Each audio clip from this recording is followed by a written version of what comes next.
911 emergency. We need him. Police. What's going on there, ma'am? We have a kidnapping. Hurry, please. Explain to me what's going on, okay? There's a note left and our daughter's gone. A note was left and your daughter is gone? How old is your daughter? 6 years old. She's gone. 6 years old. The couple was never charged, but early on there was a police theory that Patsy Ramsey may have killed her daughter in a fit of rage over bedwetting and then covered it up. Finding the killer isn't going to change my life at this point, but it will change the lives of my children and my grandchildren. This cloud needs to be removed from our family's head and this chapter closed for their benefit. So there is an answer. If our DNA matched anything significant, they would have arrested us in a New York minute. I don't give a flying flip how scientific it is. Go back to the damn drawing board. It's not the same without her.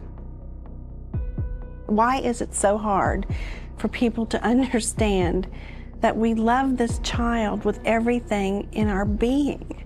We would never touch a hair on the head of one of our children. I mean, it just is inconceivable to me. We could find the killer tomorrow. He could be arrested, convicted, and jailed, and there'd still be 20% of the population would think that we had something to do with it. Did your daughter have a bedwetting incident that night? Did you get up? Did you get angry? And did you hurt her? No, I did not. What is your reaction when you know many people think that's what you did? They are wrong. I don't know what else to say. How else do you say no except no? No means no. Today's date is June 23rd, 1998. June 1998. The Broomfield Police Department. Right at the Time is approximately 9:04. A year and a half after JonBenét was murdered, John and Patsy Ramsey, sitting in separate rooms at the same time, were questioned by Boulder authorities in a Colorado police station. These tapes have never before been seen publicly. There's been a lot of speculation by a lot of people that maybe you didn't know anything about the murder, but maybe Patsy did. Questioning John is Lou Smith, a homicide detective then working for the Boulder DA's office. It's preposterous. I mean, Patsy loves both her children dearly, but frankly, she and JonBenét were extremely close. A Christmas morning photo of the kids. Detective Tom Haney questioned Patsy, who at the time was taking medication for both anxiety and depression. If I told you right now that we have trace evidence that appears to link you to the death of JonBenét, what would you tell me? Tell me and go and tell. How is it impossible? I did not kill my child. I didn't have a thing to do with it. And I'm not talking, somebody's guess or some rumor or some story. I don't care what you're talking about. I'm talking about scientific evidence. I don't give a flying flip how scientific it is. Go back to the damn drawing board. I didn't do it. John Ramsey didn't do it, and we didn't have a clue of anybody who did do it. So we all got to start working together from here this day forward to try to find out who the hell did it. Cuando la gente mira hacia atrás en este caso, a menudo dicen que el cuerpo contó una historia, la casa otra, pero la nota gritó pidiendo atención. 3 páginas, casi 400 palabras, escritas cuidadosamente en papel arrancado de una libreta dentro de la residencia de Ramsey. En la mayoría de los secuestros, las notas de rescate son cortas, urgentes y apresuradas. Este se sintió diferente. Fue teatral. Era como si alguien quisiera que cada línea fuera leída no solo por los padres, sino también por detectives, periodistas y, finalmente, por toda la nación. La decisión de usar la propia papelería de la familia ya era extraña. Ató al escritor directamente a la casa. Ningún intruso con un plan de funcionamiento se demoraría en encontrar un bolígrafo y un bloque de notas, sentarse y redactar una carta de esa longitud. Ese acto por sí solo sugería cálculo. Quien lo escribió tenía tiempo, privacidad y confianza de que no sería interrumpido. Se llamó de inmediato a expertos en caligrafía y sus conclusiones fracturaron la investigación. Algunos examinadores destacaron sorprendentes similitudes entre el guión y el de Patsy Ramsey. Señalaban la forma en que se formaban las letras mayúsculas, su particular que se inclinaba hacia adelante o los peculiares bucles en su D. Otros respondieron que la escritura a mano no puede reducirse a letras aisladas, es un sistema fluido. Notaron inconsistencias en la inclinación, la presión y el espaciado que argumentaban en contra de su autoría. El desacuerdo se volvió tan agudo que los expertos se desacreditaban públicamente entre sí. Décadas después, el debate nunca se ha resuelto por completo. Lo que ha cambiado, sin embargo, es la tecnología utilizada para estudiar la escritura. Hoy en día, el software puede medir la presión aplicada a niveles microscópicos, el ritmo de los golpes y la probabilidad matemática de que dos muestras compartan un autor. Algunos laboratorios privados han pasado silenciosamente la nota a través de estos programas. Sus hallazgos preliminares sugieren que el guión no puede vincularse de manera concluyente a Patsy ni a ningún miembro de la familia, aunque el patrón aún plantea preguntas. Sigue existiendo la posibilidad de que los nuevos sistemas de escritura a mano impulsados por IA puedan resolver lo que los expertos humanos no pudieron. Más allá de la forma visual de las letras, el lenguaje real de la nota continúa desconcertando a los EU. El escritor se describió a sí mismo como parte de una pequeña facción extranjera, una frase que no se ajusta al uso natural del inglés. Se siente artificial, casi caricaturesco, como si el autor quisiera sonar internacional pero no lograra replicar el discurso auténtico.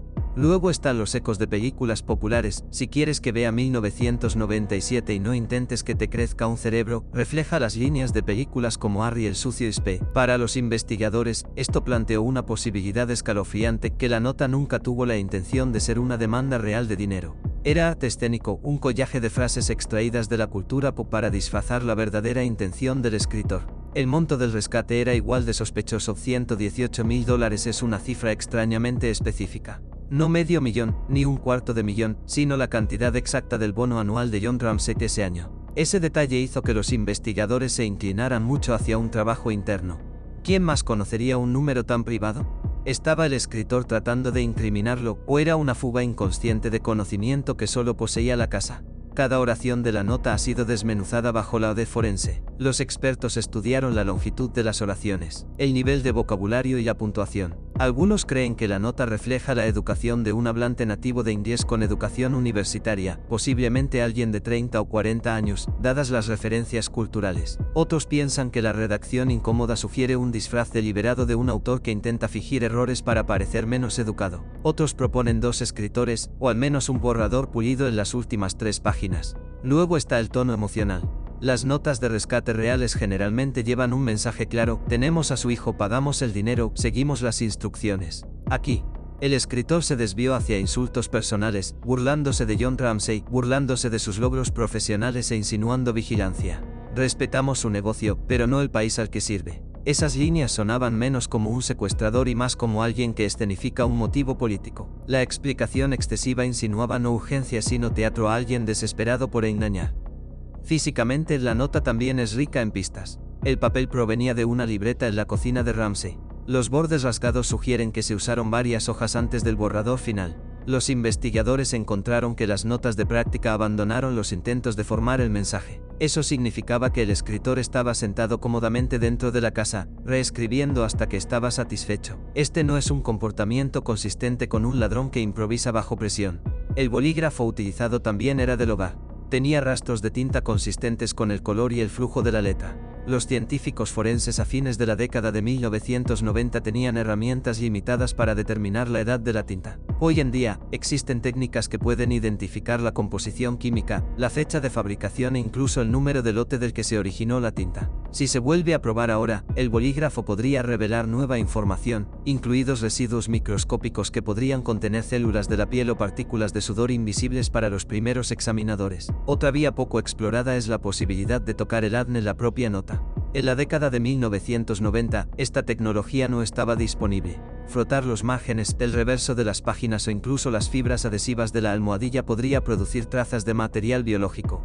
Un solo perfil parcial podría, con genealogía genética. compararse con bases de datos masivas de árboles genealógicos para apuntar a los investigadores hacia un apellido, una línea de sangre o incluso un individuo vivo específico. La nota aún puede volver a hablar si se prueba en las condiciones del siglo XX. La estructura del documento también plantea preguntas. Comienza dirigiéndose formalmente a Juan por su nombre, instruyéndolo para que siga órdenes. Pero en la segunda página, el escritor divaga. Las instrucciones se contradicen entre sí, las amenazas se repiten innecesariamente. Algunos estudiosos argumentan que este cambio indica estrés. El autor comenzó con un plan pero perdió el control, cayendo en la improvisación. Otros argumentan lo contrario, que fue un caos intencional, diseñado para confundir. De cualquier manera, el tono traiciona más sobre la mente del escritor que sobre cualquier plan de rescate genuino. Los investigadores también han estudiado la psicología de la nota. Una persona dispuesta a sentarse en la cocina de una familia y componer 3 páginas no está motivada por el dinero rápido. Están impulsados por el control, por la narrativa. Querían manipular cómo se interpretaría el crimen. Al plantar frases sobre facciones, vigilancia y poder extranjero, cambiaron las sospechas hacia afuera. Al usar una cifra de bonificación exacta, dirigieron las sospechas hacia adentro. Era una trampa de doble capa, diseñada para confundir tanto a las fuerzas del orden como a la opinión pública. Con el tiempo, la nota de rescate se ha convertido en algo más que una simple prueba. Se ha convertido en un personaje de la historia citada, analizada, recreada en documentales. Algunos argumentan que su propia existencia muestra que el crimen fue organizado desde el principio. Otros sostienen que si bien la nota puede haber sido una tapadera, la evidencia de ADN apunta a otra parte. De todos modos, la nota sigue siendo la comunicación más larga que se haya dejado en una escena del crimen estadounidense moderna, un hecho que subraya cuán extraño es realmente este caso. Lo que hace que el documento sea tan inquietante hoy en día es la posibilidad de que todavía contenga pistas sin explotar.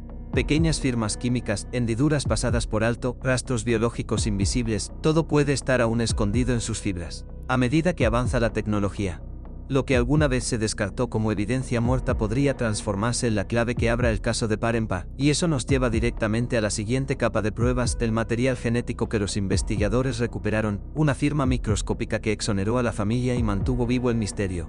Porque si la nota de rescate planteó preguntas sobre la autoría, la evidencia de Anne planteó una aún mayor, ¿de quién fue la presencia invisible que quedó en el cuerpo de JonBenét?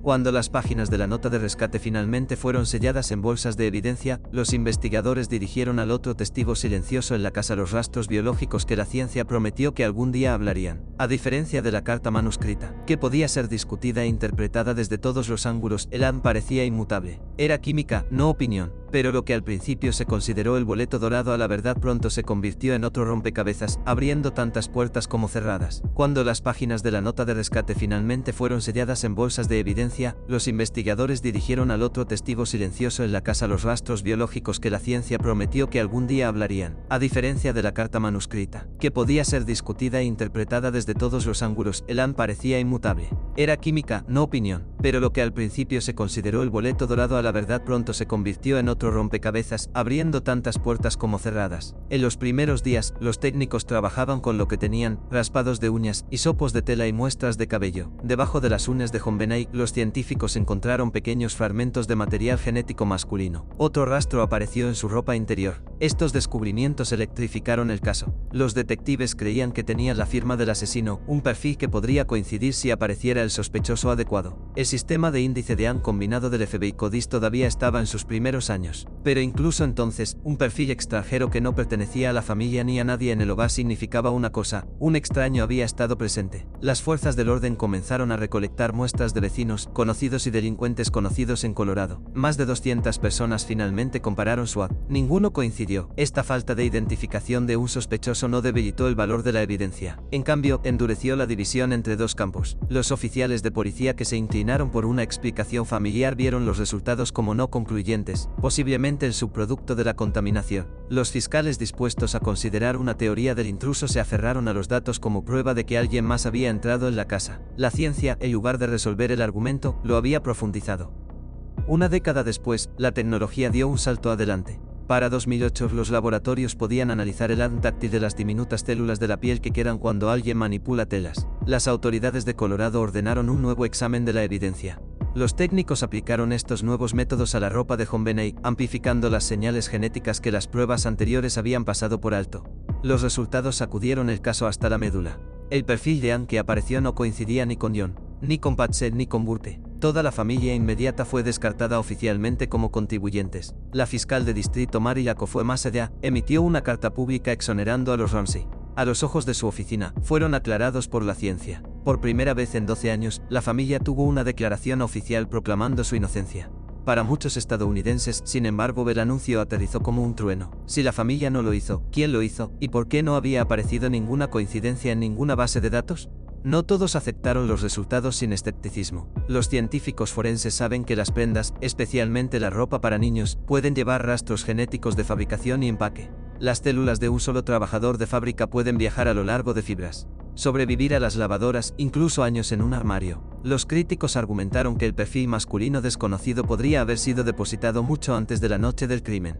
Otros cuestionaron los procedimientos de laboratorio. ¿Se manipularon correctamente los hisopos? ¿Fueron los métodos de amplificación en 2008 demasiado sensibles, confundiendo el ruido de fondo con un perfil real? La Oficina de Investigación de Colorado insistió en que su trabajo cumplía con los estándares, pero en el Tribunal de la Opinión Pública persistían las dudas. Incluso dentro de la aplicación de la ley, la división se mantuvo. Algunos detectives continuaron creyendo que el ADN era incidental, real, pero irrelevante para el acto en sí. Otros creían que era la pista más importante jamás recuperada en el caso. La verdad, como siempre, parecía enterrada en capas de posibilidad.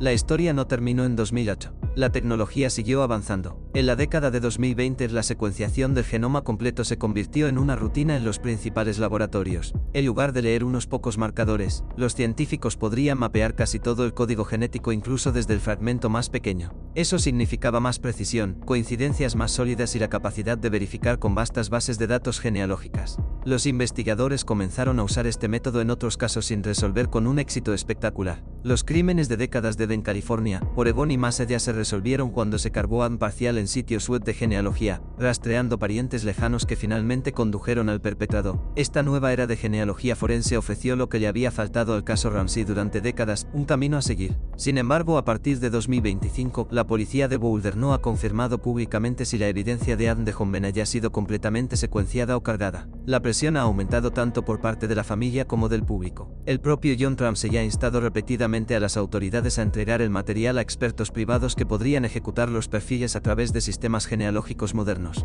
Su argumento es simple: la respuesta puede que ya exista, esperando en un árbol genealógico en algún lugar de Estados Unidos.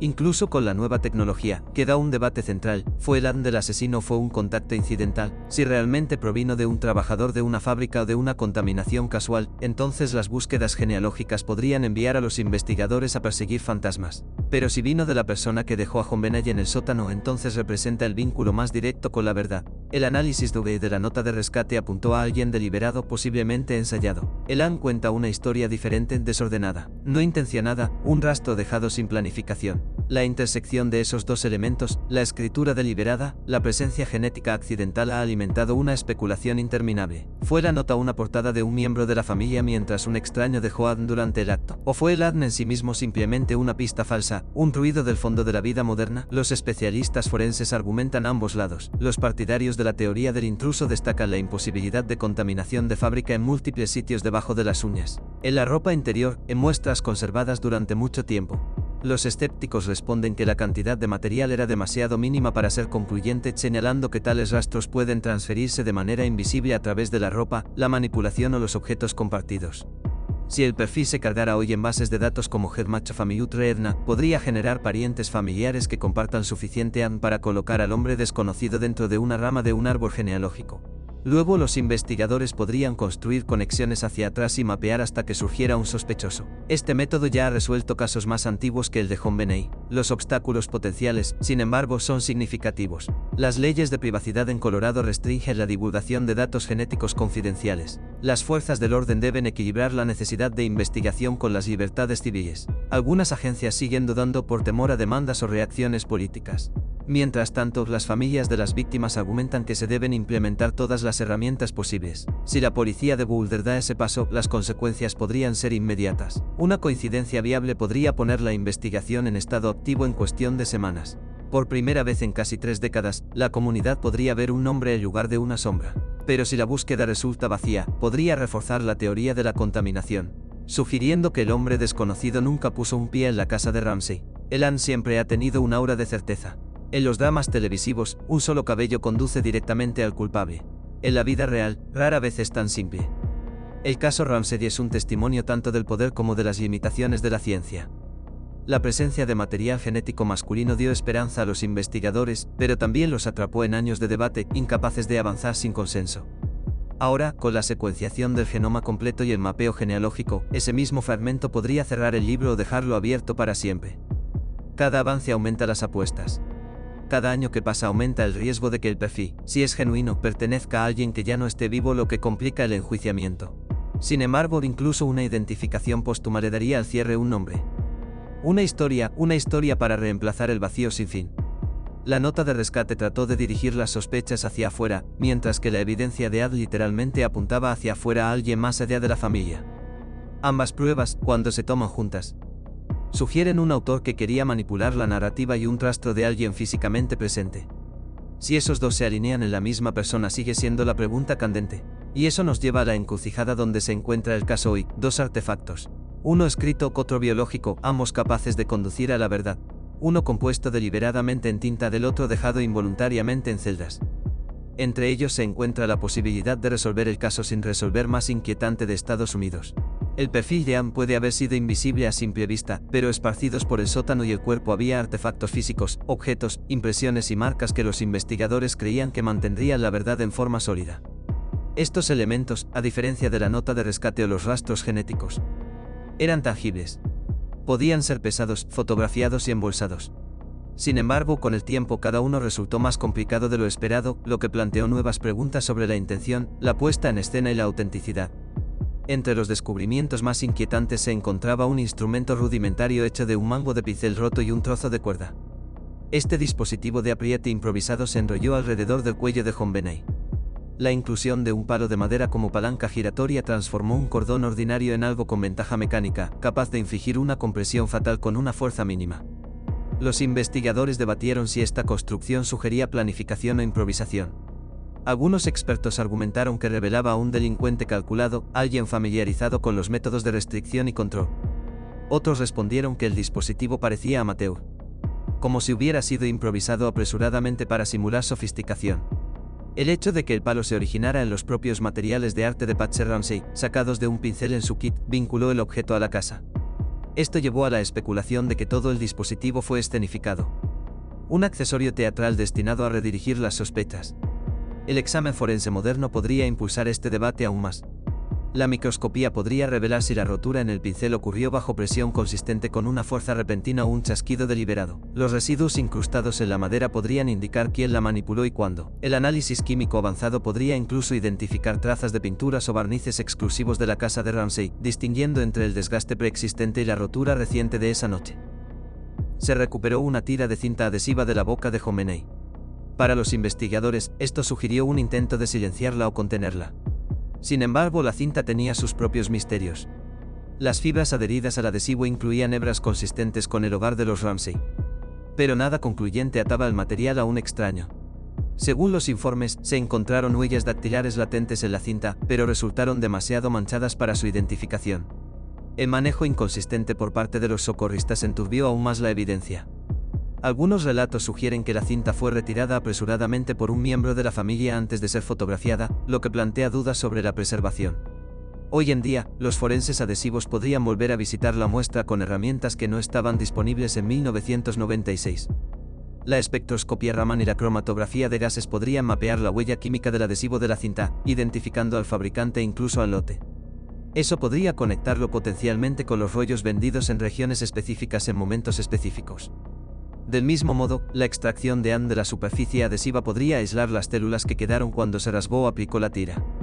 Incluso un perfil parcial podría resultar decisivo si se realiza un mapeo genealógico. La autopsia documentó impresiones estrechas y profundas que rodeaban el cuello, consistentes con la presión aplicada por un cordón. Los primeros patólogos los describieron como signos clásicos de constricción letal. Pero décadas más tarde, los especialistas forenses revisaron fotografías e informes con nuevas técnicas. Algunos argumentan que la profundidad y el ángulo de las marcas sugieren que el cordón fue tirado hacia arriba, posiblemente mientras el niño ya estaba inconsciente por un traumatismo craneal. Otros interpretan las lesiones como inconsistentes con un delincuente experimentado. La colocación parecía desigual, la presión irregular, lo que implicaba una lucha frenética o una aplicación por etapas. El software de análisis digital de patrones de heridas que superpone las dimensiones del cordón con impresiones de la piel podría proporcionar una nueva visión. Estos programas miden el ancho del ángulo y la profundidad con mayor precisión que el ojo humano. Al aplicar tales modelos, los analistas modernos podrían determinar si las marcas provenían de una presión sostenida con la intención de matar, o de una puesta en escena post-mortem para simular un acto violento. Quizás la evidencia ambiental más debatida fue la ventana del sótano. El propio John Ramsey admitió haber roto el cristal meses antes para entrar después de encerrarse. La mañana en que encontraron a JonBenét, esa misma ventana apareció entreabierta. Las telarañas en el marco parecían intactas, lo que sugiere que nadie había trepado recientemente. Sin embargo, algunos investigadores insistieron en que la abertura proporcionaba una ruta de entrada y salida plausible para un intruso. La pequeña rejilla fuera de la ventana mostraba marcas consistentes con haber sido levantada, pero no definitivamente. Los patrones de polvo y los escombros en el alféizar complicaron las cosas. Algunos creyeron que mostraban perturbación, otros no vieron nada inusual. El análisis avanzado de trazas hoy podría volver a visitar el sitio. La química del suelo pudo distinguir si las partículas de suciedad en el alféizar coincidían con el patio circundante o si se transfirieron desde un zapato exterior. El escaneo láser del marco podría detectar microabrasiones por contacto reciente. Incluso los granos de polen atrapados en las grietas podrían revelar el momento estacional de cuando se movió la ventana por última vez. Tales exámenes, que no estaban disponibles en la década de 1990, podrían finalmente aclarar si el sótano era realmente una puerta para el delincuente o simplemente una conveniencia narrativa. Los investigadores notaron una impresión parcial de zapatos en el piso del sótano, identificada como perteneciente a una bota de la marca ET. Los Ramsey negaron poseer ese calzado. Inicialmente, esta pista parecía prometer una huella dejada por el intruso. Pero la importancia se erosionó rápidamente. La marca era débil, incompleta y estaba ubicada cerca de áreas de almacenamiento de alto tráfico. Los detectives no pudieron excluir la posibilidad de que hubiera sido dejado días o semanas antes por un contratista, visitante o incluso un oficial de policía después del crimen. Durante años, la huella fue descartada como incidental. Pero el escaneo 17 de septiembre de 2025 moderno podría aportar una nueva claridad. Incluso una impresión parcial de la suela puede revelar el tamaño, el patrón de desgaste y la presión de profundidad. Al comparar la impresión del sótano con los catálogos históricos de ITEC, los analistas podrían reducirla a un modelo y año de producción específicos. El análisis de desgaste podría indicar la marcha o el peso de la persona que lo hizo. Si se combina con el análisis del suelo y el polvo de los bordes de las ranuras, la línea de tiempo de la deposición podría reconstruirse. Tomada individualmente, cada pieza de evidencia física plantea dudas. El garrote podría ser una herramienta de asesinato genuina o un accesorio teatral. La cinta adhesiva podría indicar un intento de suprimir el sonido o una torpe ocurrencia tardía. Las marcas de compresión en el cuello pueden reflejar una fuerza letal genuina o una presentación escenificada. La ventana del sótano podría ser un portal o simplemente un recordatorio abierto de una reparación antigua. La huella de zapato ITEC podría pertenecer a un extraño o a alguien olvidado hace mucho tiempo. Pero analizadas juntas en condiciones forenses modernas, estas pistas podrían arrojar más que la suma de sus partes. El ADN de los rastros del adhesivo, las microabrasiones en la madera, la química del suelo y los alféizares de las ventanas, los patrones de desgaste en las huellas de los zapatos. Todo podría converger para pintar una imagen más clara. En cierto modo, los elementos físicos se hacen eco de la misma tensión que la evidencia genética. Ambos son simultáneamente prometedores y ambiguos. Ambos se han utilizado para argumentar teorías contrapuestas. La puesta en escena familiar versus el ataque de intrusos. Y ambos están ahora listos para ser reexaminados con la ciencia del siglo XXI, donde el ADN nos da la firma invisible de un posible forastero, los objetos físicos nos dan el atrezo de la escena del crimen. La pregunta sin resolver sigue siendo, ¿apuntan hacia el mismo individuo o son hilos contradictorios entretejidos en confusión? Esa incertidumbre es la razón por la que casi 3 décadas después, los investigadores y el público continúan debatiendo cada fibra, cada marca, cada impresión en el sótano. Y a medida que pasamos de estos artefactos tangibles al examen médico en sí, entramos en el territorio más controvertido de todos, las lesiones en el cuerpo de JonBenét, y cómo los patólogos, tanto entonces como ahora, interpretan la secuencia de eventos que terminaron con su vida. Cuando los investigadores terminaron de catalogar los elementos físicos en el sótano, el garrote, la cinta, la ventana rota, recurrieron a la evidencia más difícil, el cuerpo mismo. A diferencia de una nota de rescate o una huella, los hallazgos médicos tenían la autoridad de la ciencia. Sin embargo, incluso aquí, los hechos se fracturaron en narrativas contrapuestas. La autopsia oficial enumeró 2 mecanismos letales, un golpe severo en la cabeza y compresión de las vías respiratorias de un cordón. Cualquiera de las lesiones podría haber sido fatal por sí sola. La presencia de ambos creó una confusión que ha perseguido el caso desde entonces. Los patólogos lucharon por determinar qué lesión ocurrió primero y si una fue infligida para enmascarar a la otra. El trauma fue masivo, dejando una amplia línea de fractura consistente con fuerza contundente. Pero la hemorragia interna sugirió que el corazón ya se había ralentizado cuando ocurrió el impacto, lo que aumenta la posibilidad de que la compresión de las vías respiratorias fuera lo primero. Otros argumentaron lo contrario, que la lesión en la cabeza dejó inconsciente a Jomeini, después de lo cual se aplicó el cordón. La ausencia de inflamación cerebral clara complicó la secuenciación. En las revisiones modernas de casos sin resolver, los especialistas enfatizan lo difícil que es reconstruir un orden minuto a minuto a partir de fotografías y notas de décadas de DUE. Sin datos de respuesta de tejidos vivos, la línea de tiempo sigue siendo una conjetura. Aún así, las técnicas avanzadas de imagen TC de portaobjetos conservados, las reconstrucciones en 17 de septiembre de 2025 de los patrones de fractura podrían proporcionar una nueva claridad, mostrando la dirección, el ángulo y el momento del golpe con mayor precisión que en 1996. El debate sobre la secuencia es importante porque replantea el motivo. Si la compresión de las vías respiratorias fue lo primero, sugiere un control deliberado, con el golpe en la cabeza como un acto de estadificación posterior. Si el golpe fue primero, podría indicar un arrebato repentino o un accidente seguido de un encubrimiento. Algunos científicos forenses argumentan que la lesión craneal parece más profunda y decisiva que las marcas de ligaduras. Para ellos, el golpe los incapacitó de inmediato. La cuerda se aplicó después, tal vez para simular un tipo diferente de ataque. Otros responden que la profundidad y la uniformidad de las impresiones de la médula implican una presión sostenida mientras el corazón aún latía, señalando el bloqueo de las vías respiratorias como la verdadera causa. La lucha entre estos campos ilustra cómo incluso los hallazgos de la autopsia, a menudo considerados el estándar de oro de la verdad, están sujetos a interpretación, especialmente cuando se revisan décadas después bajo la sombra de teorías en competencia.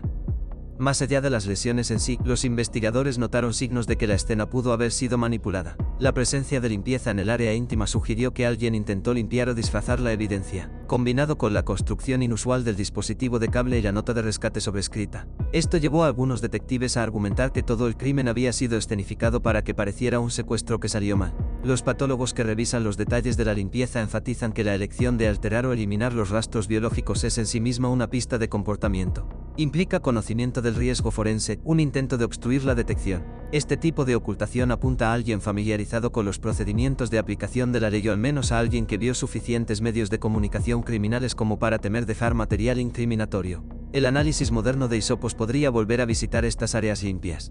Incluso después de limpiar, los residuos de trazas a menudo persisten en el tejido absorbente. La espectrometría de masas puede detectar proteínas y metabolitos a niveles invisibles para los hits forenses anteriores. Un reexamen cuidadoso podría revelar si los rastros biológicos realmente se eliminaron o si se conservan cantidades diminutas. En los últimos años, las divisiones de casos sin resolver han comenzado a digitalizar material de autopsia antiguo, escaneando cada portaobjetos y fotografías en bases de datos 17 de septiembre de 2025. Para el caso de Jomeini, esto significa que cada hematoma, cada impresión, cada sección transversal de tejido se puede reevaluar con un software que no existía en 1996. Los métodos radiológicos, como la tomografía computarizada y la resonancia magnética post-mortem, pueden prácticamente rebobinar las lesiones, lo que permite a los expertos reconstruir el ángulo de los golpes o la mecánica de la compresión de las vías respiratorias. Los modelos de aprendizaje automático entrenados en miles de casos de trauma ahora pueden comparar patrones de lesiones con conjuntos de datos masivos, ofreciendo probabilidades estadísticas sobre la causa y la secuencia. Si se aplican aquí, estas herramientas podrían responder preguntas persistentes. ¿La lesión en la cabeza precedió o siguió a la compresión del cordón? ¿Fueron las lesiones íntimas consistentes con daños crónicos o con eventos rápidos de esa noche solamente? ¿Fue la limpieza lo suficientemente completa como para sugerir una puesta en escena deliberada, o refleja algo completamente diferente? Lo que emerge de esta lente moderna es un retrato no de certeza sino de capas. La autopsia, en lugar de cerrar el caso, se convirtió en otro campo de batalla de interpretación. Cada diapositiva de tejido, cada línea del informe ha sido reexaminada por generaciones de patólogos. Cada uno convencido de su conclusión, cada uno contradicho por otro. Para el público, la mención de traumatismo cráneoencefálico, compresión de las vías respiratorias y lesiones íntimas convirtió el caso en algo más oscuro que un simple homicidio. Planteó la posibilidad de daño a largo plazo, de complejidad psicológica, de alguien cercano a la víctima. Pero debido a que los hallazgos siguen siendo controvertidos, han alimentado la conspiración y la división en lugar de la resolución. Cuando se colocan junto al garrote la cinta adhesiva y la huella del zapato, los hallazgos de la autopsia crean una paradoja. Los artefactos del sótano sugieren puesta en escena y confusión. El cuerpo sugiere violencia deliberada, posiblemente en dos fases. El registro forense, en lugar de apuntar claramente a un escenario, refleja un crimen enredado tanto en la planificación excesiva como en el caos. Tal como estamos casi 3 décadas después, la promesa de la patología de casos sin resolver no radica en producir claridad instantánea, sino en eliminar el ruido. Con imágenes de próxima generación y análisis genético de tejidos, el registro médico finalmente podría decir lo que los primeros examinadores no pudieron. ¿En qué orden se desarrollaron los eventos, si hubo evidencia de daño prolongado y cuánto de la escena fue manipulación en lugar de agresión genuina? La esperanza es que algún día, las diapositivas y los escaneos puedan hablar con la misma autoridad que la gente alguna vez esperó de la... Y si lo hacen, podrían realinear toda la interpretación del caso Ramsey, inclinando la balanza entre la sospecha familiar y la teoría del intruso de una vez por todas. La autopsia nos mostró la historia del cuerpo. Pero junto a la evidencia física había otra dimensión que los investigadores no podían ignorar: cómo se comportaba la gente.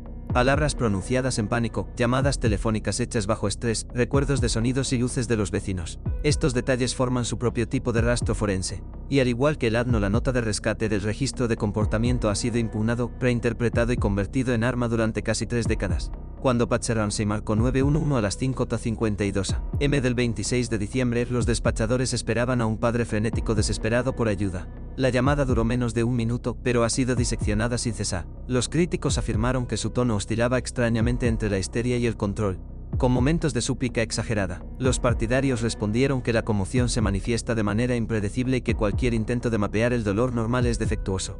Algunos analistas se centraron en los últimos segundos de la grabación. Se decía que un débil ruido de fondo, posiblemente voces, contenía a John, Patsy e incluso al joven Burte. Para los creyentes, esto demostró que el niño estaba despierto y presente, contradiciendo la afirmación de la familia de que durmió durante el caos de la mañana. Los especialistas en audio forense, sin embargo, siguen divididos. Algunos escuchan palabras distintas, otros escuchan estática y nada más. Lo que es innegable es la rapidez con la que los amigos fueron convocados a la casa después de que llegó la policía. A media mañana, vecinos y ministros caminaban por la escena del crimen. Para algunos investigadores, esto parecía una aglomeración deliberada que traía testigos para diluir las sospechas. Para otros, era simplemente el instinto de una familia afligida que buscaba consuelo. En los días siguientes, los Ramsey concedieron entrevistas a los medios pero retrasaron el interrogatorio directo de la policía. Esto alimentó la sospecha. Los detectives se preguntaron por qué los padres de un niño asesinado dudarían en cooperar plenamente. Los Ramsey explicaron que temían ser engañados por investigadores hostiles que ya los veían como culpables. Los expertos en lenguaje corporal diseccionaron imágenes de televisión, destacando gestos nerviosos, largas pausas y líneas cuidadosamente ensayadas. Sin embargo, la psicología forense moderna advierte contra la dependencia excesiva de tales lecturas. Bajo un trauma extremo, incluso los testigos veraces pueden parecer evasivos. Lo que importa no es un solo gesto, sino la consistencia de las historias a lo largo del tiempo. Y aquí aparecieron grietas. Patsy a veces contradijo sus declaraciones anteriores sobre cuándo descubrió la nota de rescate. Los recuerdos de John sobre el sótano cambiaron. A veces vagos, a veces extrañamente precisos. Estas inconsistencias no probaron la culpabilidad, pero alimentaron la percepción de puesta en escena de una familia más preocupada por la imagen que por la claridad. Mientras los Ramsey daban entrevistas, los vecinos proporcionaban silenciosamente sus propias observaciones. Varios informaron haber visto luces inusuales encendidas en la casa de Ramsey a altas horas de la noche. Otros describieron haber escuchado un grito alrededor de la medianoche, abruptamente silenciado. Una vecina dijo que notó que la ventana del sótano parecía entreabierta, aunque no podía estar segura del momento.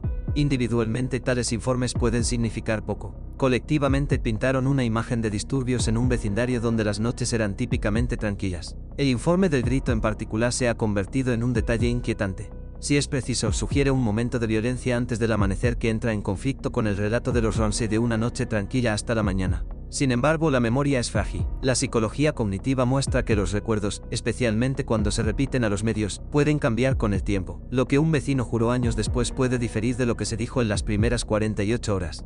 Los críticos de casos sin resolver en la década de 2020 enfatizan la importancia de anclar el testimonio a las notas policiales originales, no a los recuerdos posteriores moldeados por décadas de documentales. La pregunta central de comportamiento sigue siendo: ¿estaban los Ramsey organizando un encubrimiento, o eran padres genuinamente aterrorizados atrapados en una pesadilla?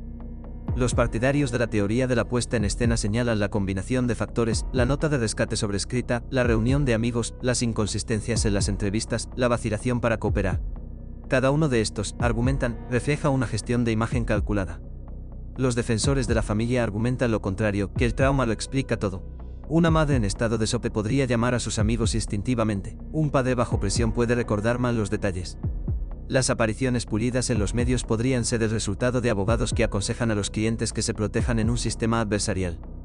No evidencia de culpabilidad. La psicología forense moderna lo enmarcaría de manera diferente. En lugar de preguntar culpable o inocente, los expertos analizan la función de los comportamientos. ¿Se apresuró la llamada de 9 porque Patsy quería ayuda al instante o porque quería controlar la narrativa? ¿Se invitó a los amigos a brindar apoyo emocional o a servir como testigos protectores? Cada comportamiento puede interpretarse en ambos sentidos, por lo que nunca ha surgido un consenso. El hijo de 9 años de la familia Burke fue interrogado varias veces. Inicialmente protegido del público, sus entrevistas fueron publicadas más tarde. En cámara, Burke parecía distante, incluso sonriendo en momentos extraños. Esto alimentó la especulación de que estaba ocultando conocimiento. La psicología infantil moderna, sin embargo, insta a la precaución. Los niños a menudo responden al trauma con evitación, risa nerviosa o afecto inapropiado. Lo que parece frialdad puede ser en realidad un mecanismo de afrontamiento. Los analistas que revisaron las cintas décadas después señalan que la narrativa de Burke se mantuvo consistente, informó que durmió toda la noche, sin darse cuenta del caos hasta la mañana siguiente. Aún así, los críticos destacan que su presencia se insinúa en el controvertido audio de fondo de 9-1. Si estaba despierto, ¿por qué negarlo? ¿Fue un descuido inocente o un guión deliberado? Incluso con los marcos psicológicos actuales, la B permanece. En conjunto, la evidencia conductual refleja los hallazgos físicos y médicos en capas, controvertidos, imposibles de resolver con certeza. El 911, una llamada puede leerse como pánico o rendimiento. Las entrevistas pueden verse como defensivas o engañosas. Las observaciones de los vecinos pueden ser evidencia de perturbación o memoria poco confiable. El efecto de Burke puede interpretarse como afrontamiento u ocultamiento. Esta habrá mantenido vivo el caso en la imaginación pública. Cada gesto, cada palabra se convierte en una prueba de Rorschach para la culpabilidad o la inocencia, reflejando el propio sesgo del espectador más que la verdad objetiva. A medida que avanzamos, el registro de comportamiento se desangra en las fallas más grandes de la investigación en sí. Los pasos en falso de la policía, la contaminación de la evidencia y las oportunidades perdidas dieron forma a cómo se juzgó cada acción. El entorno mismo en el que se desarrollaron estos comportamientos se vio comprometido. Y eso más que nada, aseguró que ninguna pieza de evidencia, física, médica o psicológica estuviera fuera de toda duda. Para cuando los investigadores intentaron reconstruir la verdad, la escena del crimen ya se les había escapado de las manos. La casa Ramsey no fue tratada como una bóveda sellada, fue tratada como un lugar de reunión. Los amigos iban y venían, llegaba el clero. Los oficiales deambulaban y la evidencia se alteraba en tiempo real. Esas primeras horas se convirtieron en un estudio de caso sobre lo que no se debe hacer, y casi 30 años después, las consecuencias aún ensombrecen cada intento de interpretar la evidencia. Los oficiales que respondieron inicialmente permitieron que varios visitantes ingresaran a la casa. A media mañana, vecinos, amigos e incluso un defensor de víctimas se movían por las habitaciones. Algunos se sentaron en la cocina, otros caminaron por los pasillos. Cada paso corría el riesgo de sobreescribir las impresiones de los zapatos. Cada mano que tocaba el pomo de una puerta corría el riesgo de dejar nuevas huellas. Peor aún, el sótano no estaba asegurado. A John Ramsey se le permitió buscar con un amigo, y fue John quien finalmente descubrió el cuerpo de su hija. Al levantarla y llevarla arriba, sin saberlo, comprometió la posición crucial de los detalles forenses, las fibras y la posible transferencia de rastros. Nada de esto fue malicioso. Era el instinto de un padre. Pero desde una perspectiva forense, significó que la escena más importante de la casa se alteró irreparablemente antes de que los técnicos pudieran grabarla correctamente. Afuera, la nieve cubría el patio, una superficie natural perfecta para rastrear el movimiento. Sin embargo, los oficiales no fotografiaron ni arrojaron impresiones de posibles huellas antes de que los vecinos y los medios pisotearan el área. Si un intruso había cruzado el césped, esa prueba se desvanecía literal y figurativamente en cuestión de horas. Dentro de la casa, se perdió la recopilación de pruebas de rutina. Las bolsas de vacío, que a menudo contienen fibras o cabellos sueltos, se desecharon en lugar de registrarse. Los posibles materiales de traza en la ropa de cama y la ropa no se conservaron sistemáticamente. Las fibras que podrían haber atado a un sospechoso a prendas o habitaciones específicas pueden haberse perdido para siempre. Cada una de estas brechas amplió la distancia entre la certeza y la especulación. En un caso ya empañado por una nota de rescate inusual y un ADN ambiguo, la ausencia de evidencia ambiental significaba que los investigadores tenían menos anclas para probar teorías en competencia. Con el tiempo, algunos objetos que deberían haber sido centrales permanecieron extrañamente subanalizados. La nota de rescate, por ejemplo, nunca se ha probado exhaustivamente para detectar antáctil a lo largo de sus márgenes. En la década de 1990, esa tecnología no existía. Cuando lo hizo, las preocupaciones sobre la contaminación ralentizaron el progreso. Pero si se toma un hisopo hoy, la nota aún podría llevar células de la persona que la escribió. Los cables utilizados en el sótano se probaron superficialmente, pero nunca se volvieron a examinar con los últimos métodos de detección de rastros. Las partículas microscópicas, las escamas de piel, el sudor y el polvo ambiental podrían permanecer dentro de sus fibras tensadas. Del mismo modo, los fragmentos de pincel utilizados en la construcción del dispositivo de cordón nunca se exploraron completamente en busca de residuos químicos que pudieran distinguir el manejo familiar del uso externo. Los expertos forenses a menudo señalan que los casos no resueltos no dependen de nuevas pruebas dramáticas, sino de elementos pasados por alto que se vuelven a analizar décadas después. En el caso de JonBenét, muchos de esos artículos pasados por alto permanecen almacenados en cajas. En 2023, las autoridades de Boulder anunciaron que se habían digitalizado más de 2.500 pruebas en una base de datos completa. Esto representó millones de páginas de informes, fotografías y resultados de pruebas. Por primera vez, cada muestra de fibra, cada nota de laboratorio, cada transcripción de entrevista se podía buscar y cruzar al instante. La digitalización no crea nuevas pruebas, pero transforma la forma en que se pueden utilizar las pruebas antiguas. Los patrones surgen cuando los datos se pueden superponer, las fibras que alguna vez se descartaron como aleatorias se pueden vincular a prendas específicas. Las líneas de tiempo se pueden reconstruir a partir de notas dispersas y las contradicciones en las declaraciones de los testigos se pueden detectar en segundos. Quizás lo más importante es que la digitalización permite que los expertos externos contribuyan. Los especialistas en análisis forense de casos sin resolver, genealogía genética y química de trazas pueden tener acceso controlado a los materiales y manipular físicamente artículos frágiles. Esto abre la puerta a una colaboración que era imposible en la década de 1990. Cuando cada archivo estaba encerrado en un armario y cada foto almacenada en una carpeta. Con las herramientas actuales, los investigadores podrían volver a la nota de rescate, los cables, la cinta y el pincel. Se podrían tomar hisopos para detectar ADN.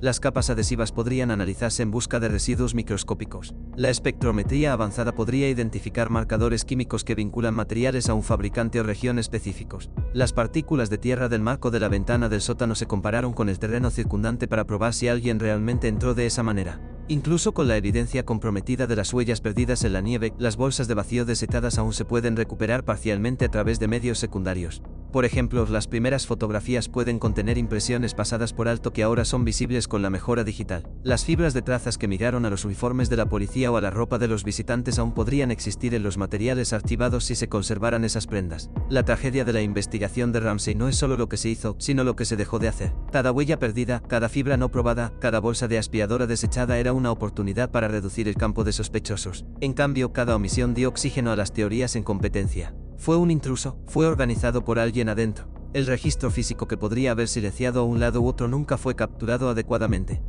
Y sin embargo, la esperanza permanece. La digitalización garantiza que no se perderá nada más. Cada artículo ahora está indexado, cada foto escaneada, cada resultado de laboratorio archivado. El desafío para los investigadores de hoy es emparejar ese registro con la ciencia moderna para volver a probar, volver a analizar y exprimir el significado de los fragmentos que quedan. Las lagunas en la recopilación forense explican por qué el caso sigue sin resolverse. Pero esas brechas también alimentan el optimismo de las reseñas modernas. Donde el equipo original vio desorden, los especialistas de hoy ven oportunidades. Y a medida que avanzamos hacia la fase de investigación de la década de 2020, la pregunta es si nuevos ojos y nuevas herramientas pueden tener éxito donde la búsqueda original falló. Cuando el caso pasó su 25º aniversario, la frustración pública había llegado a un punto de ebullición. Décadas de teorías contradictorias habían dejado a la comunidad exhausta. Los artefactos físicos fueron embolsados, las diapositivas médicas archivadas, la nota de rescate estudiada minuciosamente hasta que las letras se volvieron borrosas. Pero el archivo en sí, la mayor parte se había vuelto casi inmanejable. Apilado en habitaciones, extendido en docenas de cajas de almacenamiento, ya no era solo un estuche. Era un laberinto. En 2023, el Departamento de Policía de Boulder, bajo una presión creciente, hizo algo sin precedentes. Lanzaron un proyecto para convertir todo el caso en un archivo digital. Cada página de cada informe, cada hoja de laboratorio, cada fotografía fue escaneada e indexada. Los números fueron asombrosos: más de 1 millón de páginas, casi 40,0 informes, más de 2.500 piezas individuales de evidencia física y más de 1,0 entrevistas que abarcan 17 estados y 2 países. Por primera vez, el caso no era solo papel en cajas. Era una base de datos de búsqueda. Un sistema que permitía a los investigadores hacer referencias cruzadas de las declaraciones de los testigos con los hallazgos forenses en segundos. Si un nombre aparecía en una hoja de consejos de 1997 y nuevamente en una nota de laboratorio de ADN de 2003, El software podría vincularlos instantáneamente. Si las fibras recolectadas en 1996 coincidían con las descripciones en un análisis posterior, el programa marcaría la conexión. Los especialistas en casos sin resolver elogiaron la medida como una base necesaria. Sin consolidación digital, la evidencia era como piezas de rompecabezas esparcidas en diferentes habitaciones. Ahora, los analistas finalmente podrían colocarlos en una sola mesa. La digitalización por sí sola no era suficiente, así que el Departamento de Policía de Boulder invitó al equipo de revisión de casos fríos de Colorado a echar un nuevo vistazo. Esta no era una sola agencia, sino una coalición de detectives experimentados, científicos forenses, patólogos, fiscales, incluso consultores del FBI y de la Oficina Estatal.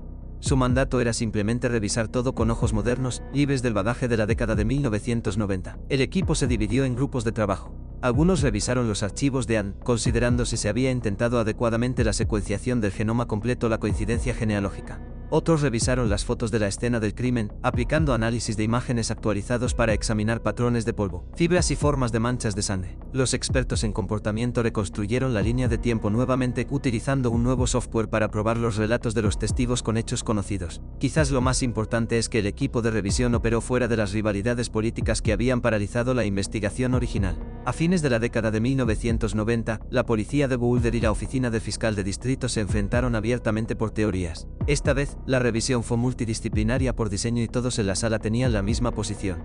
El objetivo no era ganar una discusión, sino extraer claridad del caos.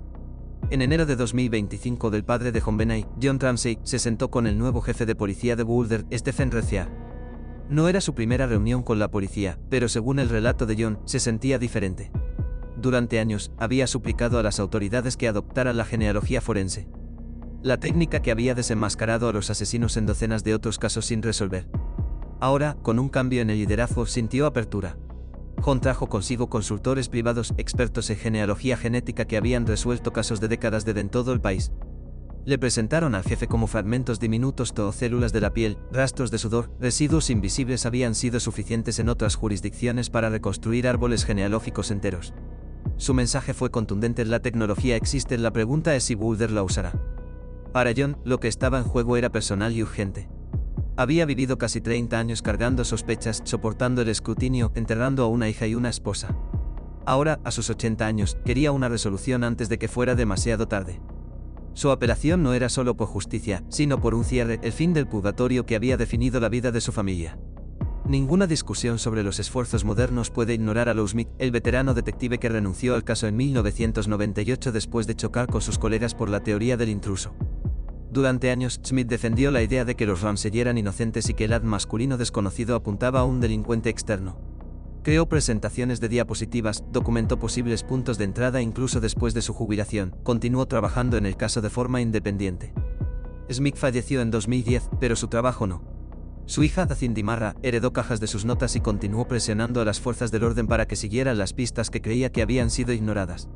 Para 2024 se estaba reuniendo con reporteros e investigadores, instándolos a aplicar las últimas tecnologías a la evidencia que había languidecido durante décadas. En muchos sentidos, su persistencia reflejó la negativa de su padre a dejar que el caso se deslizara silenciosamente hacia la historia sin resolver. El equipo de revisión de casos fríos consideró los materiales de Smith como parte de su reexamen, no como un evangelio sino como un registro de análisis alternativo dedicado. Su influencia perduró como una sombra, un recordatorio de que incluso dentro de la aplicación de la ley, siempre había habido dos narrativas, una que apuntaba hacia adentro a la familia, otra que apuntaba hacia afuera a un intruso.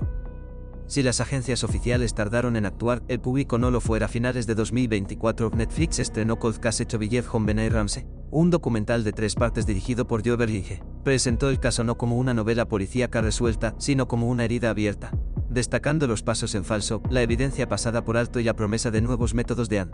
La serie reavivó el debate. Los espectadores inundaron los foros en línea, preguntando por qué la policía de Boulder aún no había aplicado la genealogía genética. Los medios de comunicación cubrieron los llamados de John Ramsey a la transparencia, amplificando su reunión con el nuevo jefe.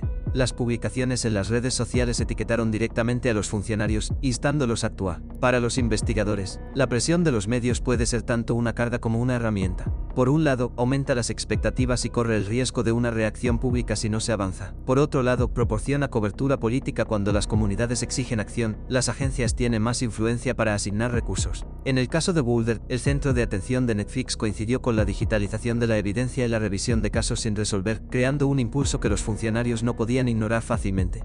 Para 2025 las piezas estaban en su lugar, una base de datos completamente digitalizada, un equipo de revisión multidisciplinario, una defensa renovada del padre de la víctima y un clamor público por respuestas.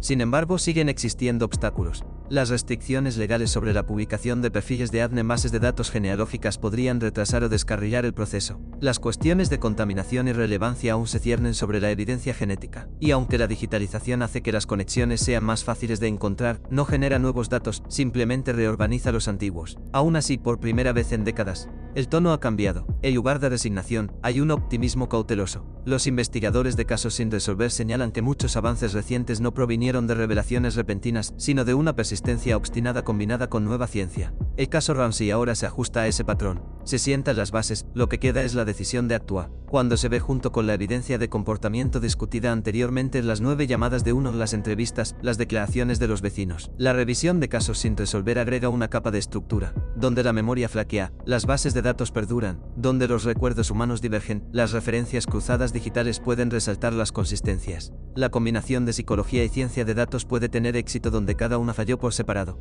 A principios de 2025, el caso de JonBenét Ramsey no está resuelto, pero ya no está estancado. El proyecto de digitalización ha dado a los investigadores un mapa, el equipo de revisión les ha dado una brújula, y la persistencia de John Ramsey ha asegurado que el caso siga siendo una prioridad. La genealogía forense se erige como la frontera. Si el ADN masculino desconocido realmente pertenece a la persona responsable, entonces un nombre finalmente puede emerger de las sombras de un árbol genealógico. Si no lo hace, la búsqueda continuará. Pero una cosa es cierta, la era de los casos sin resolver ha dado nueva vida a una historia que muchos temían que permaneciera congelada para siempre. El equipo de revisión de casos sin resolver puede haber digitalizado cada documento y mapeado cada pista, pero el corazón del caso Ramsey aún late dentro de una batalla de interpretaciones. Dos bandos dominantes han definido la narrativa durante casi 3 décadas.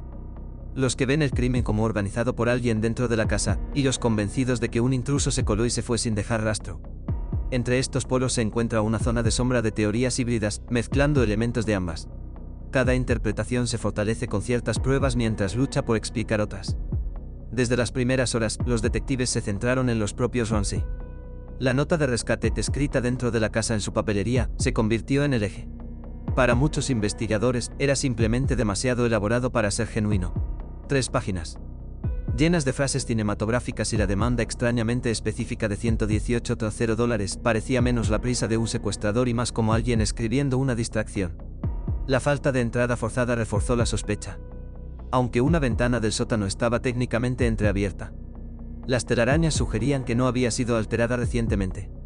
No se encontraron huellas de nieve que condujeran a puertas o rejas. Sin un camino claro para los forasteros, las sospechas volvieron a las personas que ya vivían allí. Los partidarios de la teoría de la familia señalan lo que llaman caos controlado en el hogar esa mañana. Los amigos fueron invitados casi de inmediato, llenando las habitaciones antes de que la policía pudiera asegurar la escena. La nota de rescate fue descubierta por Patsy, pero manejada de manera que complicó las pruebas forenses. John Ramsey, buscando en el sótano más tarde, encontró a su hija en una habitación por la que la policía ya había pasado. Para los escépticos, estas acciones se parecían menos al pánico de los padres y más a la gestión del escenario, ya sea intencional o inconsciente. La psicología moderna ofrece matices aquí. El trauma puede producir comportamientos desorganizados que imitan la puesta en escena. Los padres en estado de shock pueden tomar decisiones irracionales invitando a amigos para que los consuele, moviendo un cuerpo impulsivamente. Pero para aquellos comprometidos con la teoría de la puesta en escena, cada paso en falso todavía parece calculado, cada inconsistencia sospechosa. Firmemente opuesta está la teoría del intruso, reforzada sobre todo por la evidencia de debajo de las uñas de la niña y en su ropa interior, los técnicos encontraron un perfil genético masculino que no pertenecía a ningún miembro de la familia. Las pruebas posteriores en 2008 volvieron a confirmar esa exclusión. Para el ex detective Lou Smith y muchos otros, este fue el punto de inflexión en el que un extraño entró, cometió el crimen y desapareció, dejando solo rastros microscópicos. Otras pistas apoyaron la idea. La huella de la bota y teque en el sótano, aunque tenue, no coincidía con ningún zapato familiar. La presencia del garrote, una herramienta rara vez vista en delitos domésticos, sugirió un perpetrador con conocimientos penales previos. Algunos vecinos informaron luces extrañas, sonidos inusuales o la sensación de que alguien acechaba cerca de la propiedad. En el marco del intruso, la nota de rescate se convierte menos en un encubrimiento familiar y más en el trabajo de un delincuente con instintos teatrales, plantando deliberadamente una mala dirección. Las frases extrañas, las referencias a las películas, las amenazas exageradas, todo se convierte en signos de un manipulador que busca confundir, no de padres que ocultan su culpa. El desafío para esta teoría sigue siendo la ausencia de una ruta de entrada o salida limpia. Si un intruso entró por el sótano, ¿por qué estaban intactas las telarañas? Si cargaron al niño, ¿cómo no dejaron rastro en la nieve afuera? El reanálisis moderno espera responder a estas preguntas con la química del suelo, la reconstrucción digital de huellas y las pruebas de abrasión microscópicas. Por ahora, la teoría del intruso se basa en gran medida en la confiabilidad del ADN de que realmente provino del delincuente, no de la contaminación. Entre los polos rígidos se encuentra un grupo de teorías híbridas. Algunos sugieren una lesión accidental en la cabeza dentro de la casa, seguida de una puesta en escena frenética para que parezca un secuestro. Desde este punto de vista, la nota de rescate, el garrote e incluso la limpieza de áreas íntimas fueron intentos desesperados del teatro por redirigir la sospecha. Otros proponen que si bien la familia puede haber organizado ciertos elementos, también estuvo involucrado un depredador externo. Tal vez un intruso lastimó a JonBenet y los miembros de la familia luego alteraron la escena en pánico, o tal vez el ADN provino de un contacto previo e inadvertido, mientras la familia organizó un falso secuestro después de un evento accidental. Las teorías híbridas intentan reconciliar el acceso interno implícito en el billete y los artículos del hogar frente al perfil genético del forastero. Ilustran cómo la complejidad genera complejidad cuando una pieza no encaja. Los teóricos inventan puentes. Los críticos llaman a estas contorsiones especulativas, pero los partidarios argumentan que reflejan las realidades desordenadas de los crímenes reales. La llegada de evidencia digitalizada y forenses del siglo XX cambia el equilibrio de estas interpretaciones. El análisis de escritura a mano de ya pronto podría influir en si el guión de Patche realmente coincide con la nota de rescate. La genealogía genética podría determinar si el ADN masculino desconocido pertenece a un pariente de un delincuente real o simplemente a una transferencia inocente. Si la genealogía produce un árbol genealógico que conduce a un depredador conocido, la teoría del intruso aumentaría al dominio, tal vez cerrando el caso. Sin embargo, si las pruebas avanzadas revelan que el ADN es un residuo de fabricación o contaminación de laboratorio, la teoría de la familia recuperaría tracción. Las teorías híbridas pueden colapsar o cristalizar bajo nuevos datos. Un delincuente externo confirmado haría que la puesta en escena fuera mucho menos plausible. Una contaminación confirmada dejaría las explicaciones familiares como la única opción viable. El equilibrio pende del filo de la navaja del descubrimiento científico. El caso Ramsey no se trata solo de resolver un crimen. Se ha convertido en simbólico, un punto de referencia por el cual el público juzga si la ciencia de casos sin resolver realmente funciona. Si la genealogía genética, la escritura a mano con IA, la reconstrucción digital y la microscopía de próxima generación pueden converger en una sola respuesta. Enviará un mensaje mucho más allá de Boulder. Le dirá a la familia de cada víctima que el tiempo no borra la verdad, que la evidencia nunca muere realmente si se permite que la tecnología crezca en ella. Pero si después de todos estos avances el caso sigue sin resolverse, reforzará el temor de que algunos crímenes estén demasiado enredados, demasiado comprometidos, demasiado marcados por errores tempranos para ser deshechos. Al final, el caso de JonBenet se erige como tragedia y prueba. Tragedia, porque la vida de un niño se truncó en circunstancias aún nubladas por la incertidumbre. Prueba, porque cada nueva herramienta forense se compara con el más público de los casos sin resolver. La nota de rescate nos dio palabras, el ADN nos dio susurros, los artefactos físicos nos dieron acertijos. Ahora, la ciencia futura puede darnos claridad. Ya sea a través de un éxito genealógico, una probabilidad de escritura a mano de IA, una simulación 17 septiembre 2025 del sótano, una coincidencia de fibra microscópica, las respuestas finalmente podrían surgir. Y si lo hacen, significará que incluso 30 años después, la evidencia nunca es realmente silenciosa, simplemente espera a que la tecnología adecuada la haga hablar.